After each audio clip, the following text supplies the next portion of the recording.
Good morning, students. We'll come to next topic of chapter 9, history, painting for patrons, the tradition of miniatures. So miniature painting, we are looking about the miniature painting. Another tradition that developed in different ways was that of miniature painting. Miniatures means see small sized paintings generally done in watercolor on cloth or paper. Okay, so miniature paintings are small sized paintings. The the earliest miniatures were on palm leaves or wood. Some of the most beautiful of these found in western part of India.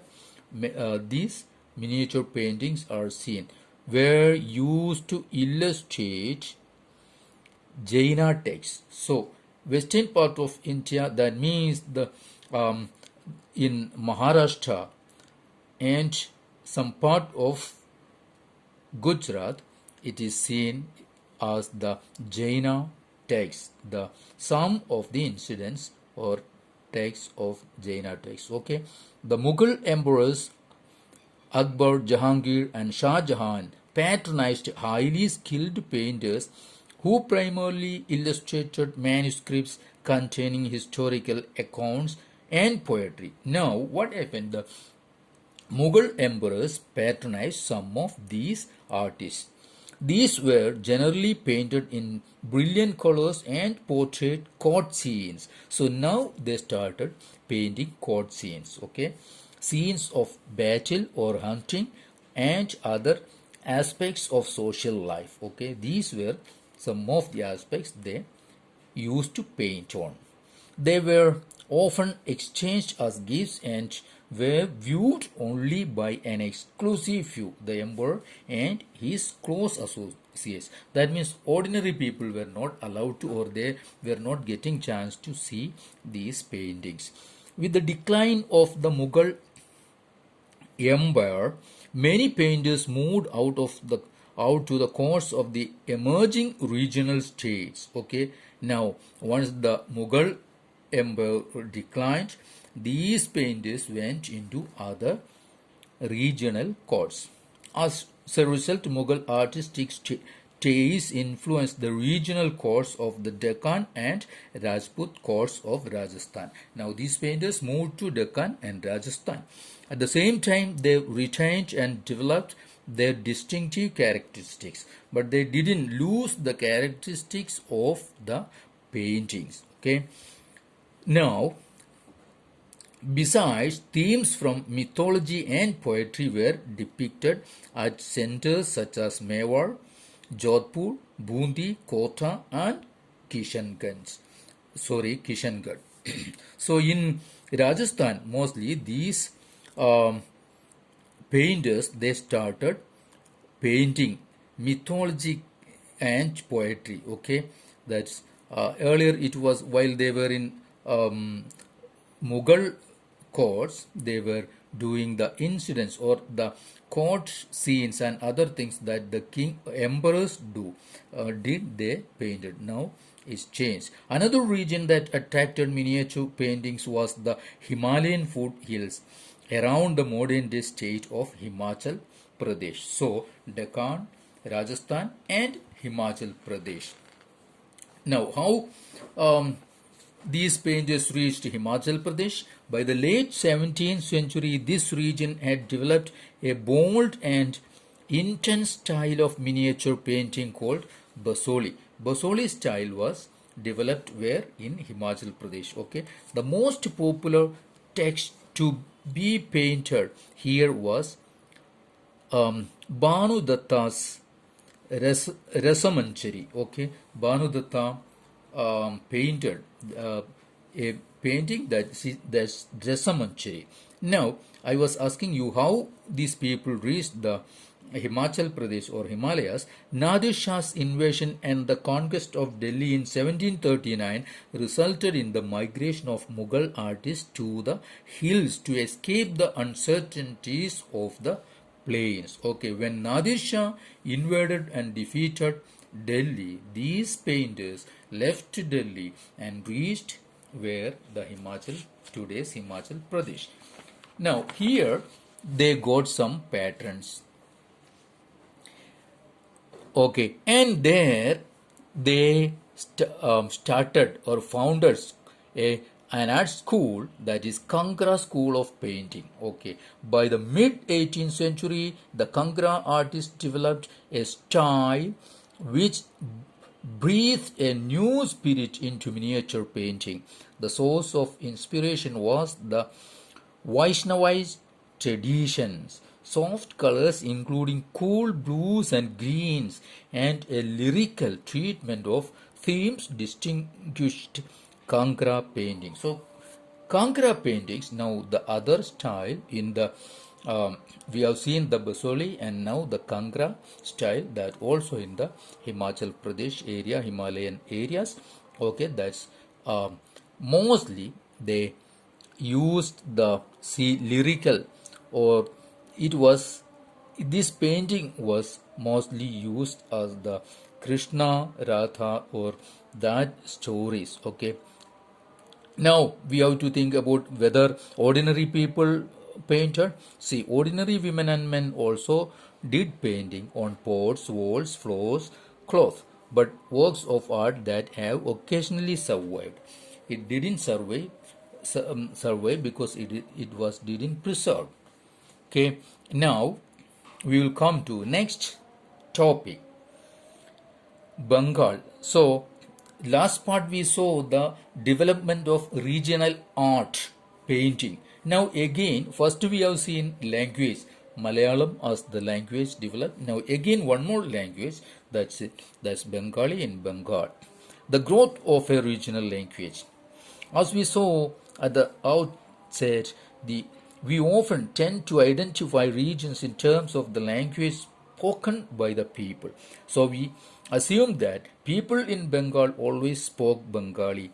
However, what's interesting is that while Bengali is now recognized as a language derived from Sanskrit, early Sanskrit texts, that means mid first millennium BC, that means 5th or 6th century BC. See, these texts suggest the people of Bengal did not speak Sanskritic languages but tribal languages. Okay, now we may think the concept is that Bengalis spoke or they have been speaking Bengali, not, it's a new language. Okay, from the 4th or 3rd century BC, commercial ties began to develop between Bengal and Magadha.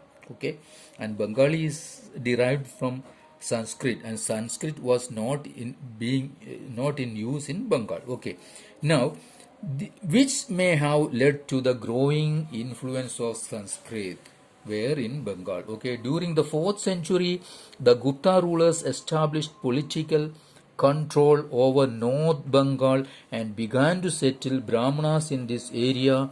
Thus, the linguistic and cultural influence from the mid-Ganga Valley became stronger. Okay, in the 7th century, the Chinese traveler Xuanzang observed that languages related to Sanskrit were in use all over Bengal. Okay, the Sanskrit influence came because of the Gupta kings. Okay, so the Magadha kings. Okay, so Bengal and Magadha was having trade relations, and then the Brahmins came to settle in Bengal. So the influence of Sanskrit came into being. Okay, from the 8th century, Bengal became the center of a regional kingdom under the Palas. Okay, between the 14th and 16th centuries, Bengal was ruled by sultans who were independent of the rulers in Delhi. In 1586, when Akbar conquered Bengal, it formed the nucleus of the Bengal Suba. While Persian was the language of administration, Bengali developed as a regional language. See, by 15th century, or 16th century, Bengali was developed as a regional language. But 8th century, Bengal became no. See, Zhuang observed that this language, their Sanskrit was in use. Okay, that was in 7th century. Okay, so 5th, 6th century AD, then Bengali was not developed as a language. Okay, but Sanskrit came, and Sanskrit and the regional languages mixed up, and Bengali came into being. In fact, by the 15th century, the Bengali group of dialects. Now, see, when Bengali language came into being, that is in 15th century, the Bengali group of dialects came to be united by a common literary language based on the spoken language of the western part of the region, now known as West Bengal. So Bengali is uh, um, now started to be spoken in West Bengal.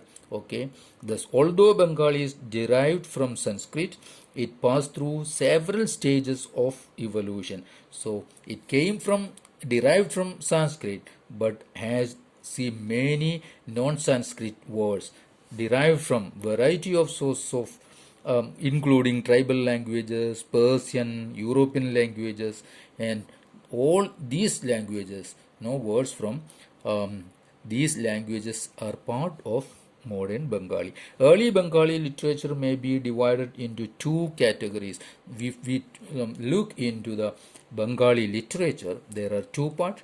One indebted to Sanskrit and the other independent. So one indebted to Sanskrit, but the other one is independent of it. Okay, the first includes translations of the Sanskrit epics, the Mangala Kavyas, that means the auspicious poems dealing with local deities, and Bhakti literature, such as the biographies of Chaitanya Deva, that is a leader of the Vaishnava Bhakti movement in Bengal.